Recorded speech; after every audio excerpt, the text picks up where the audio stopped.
This is the 2015 vintage of our single vineyard Shiraz Hill of Grace, and we've actually given this vintage the name Grace by the Luminous Moon, and that's because when we were looking at the picking dates, we noticed that the last hand pick was a week before the harvest moon of Easter. And this seems to be a theme with Hill of Grace as we've looked at picking records over the decades. It always seems to be in that window with the full moon. And this vineyard was planted by Nicholas Stanitsky, actually a Henschke ancestor.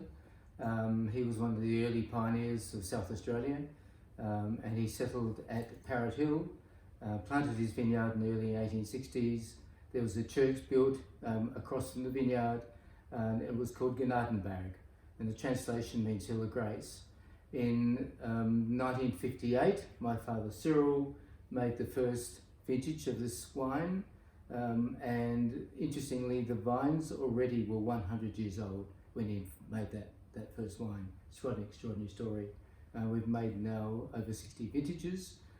It's just a really gorgeous vintage, the 15, very exotic aromas, almost spice type blackberry fruits, beautiful layers of flavour, quite textural, plush, beautiful fine velvety tannins.